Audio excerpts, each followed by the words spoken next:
Le Sénat coutumier dans le projet de constitution du FLNKS. La loi organique de 1999, prise en application de l'accord de Nouméa, définit limitativement la compétence du Sénat coutumier à 3 cas. À titre d'autorité régulatrice, article 141, pour la police de la représentation coutumière, il constate la désignation des autorités coutumières et la notifie au président du gouvernement, au haut-commissaire et au président des assemblées de province.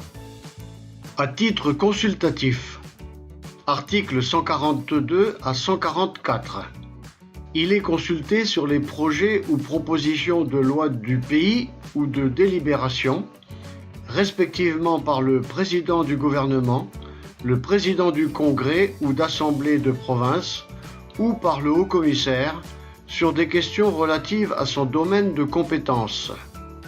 À sa propre initiative, article 145, il peut saisir le gouvernement, le congrès ou une assemblée de province de toute proposition intéressant l'identité kanak.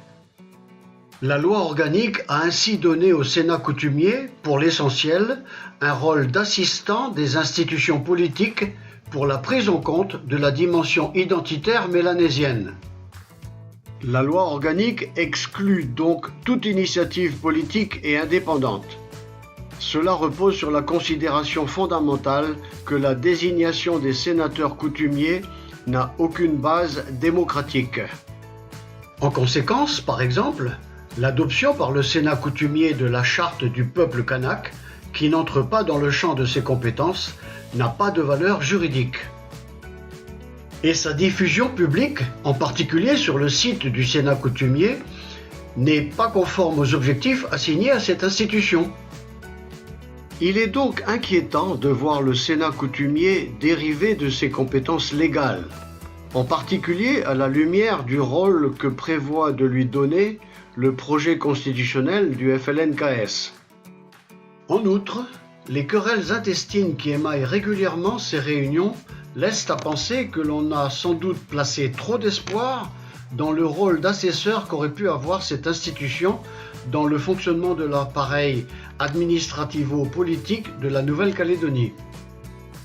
Dans la perspective du référendum d'autodétermination du 4 novembre 2018, il est important d'informer les citoyens calédoniens sur le rôle que le projet constitutionnel du FLNKS entend faire jouer à la représentation coutumière. Rappelons très brièvement ce qu'est l'organisation coutumière, conçue à l'origine pour organiser la vie tribale. Chaque clan a une fonction issue de l'histoire de la tribu. Le chef, qui a autorité sur l'ensemble de la tribu, est membre d'un clan particulier, l'ordre successoral étant déterminé au sein de ce clan de la chefferie. Le chef de la tribu reçoit les offrandes de ses sujets, membres des autres clans. Le mode d'organisation de la collectivité tribale doit donc être rangé dans l'ordre politique. L'organisation coutumière, dans laquelle la désignation par voie démocratique n'existe pas, est donc par essence une organisation politique oligarchique. Définition du terme oligarchie par le petit Robert. Régime politique dans lequel la souveraineté appartient à un petit groupe de personnes, à une classe restreinte et privilégiée. À la lecture du projet, on découvre que les penseurs du FLNKS ont élaboré un projet de pseudo-république parlementaire avec une composante oligarchique coutumière marquée. La désignation des membres des assemblées de province et de l'Assemblée nationale respecte le principe démocratique du suffrage universel direct. En effet, les électeurs des 3 provinces élisent au suffrage universel direct leurs conseillers provinciaux, dont la réunion constitue l'Assemblée nationale, laquelle possède donc une légitimité démocratique. Si le président de la République était élu par la seule Assemblée nationale, son élection serait donc également démocratique.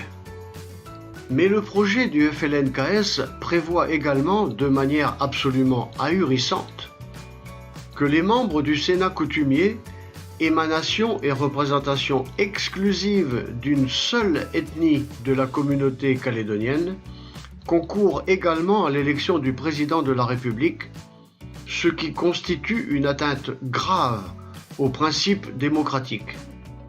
Ce vice originel a un prolongement dans le pouvoir exécutif, puisque c'est ce président mal élu qui propose la composition du gouvernement.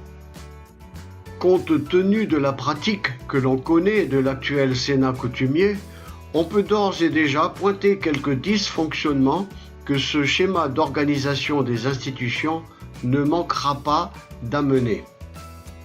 Le Sénat coutumier, en proie à ses chamailleries habituelles, pourrait bien être indisponible pour l'élection du président de la République et bloquer cette élection majeure. Le Sénat coutumier voudra que le président de la République soit conforme à ses vœux, et si cela n'est pas le cas, cherchera par tous les moyens à perturber la vie des institutions. Si l'on reconduit à l'identique les institutions actuelles, Congrès 54 membres, plus Sénat coutumier 16 membres, égale 70 grands électeurs.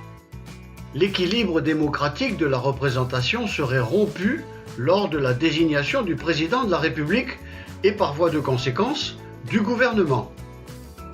Puisque les électeurs d'origine oligarchique représenteraient près du quart des suffrages.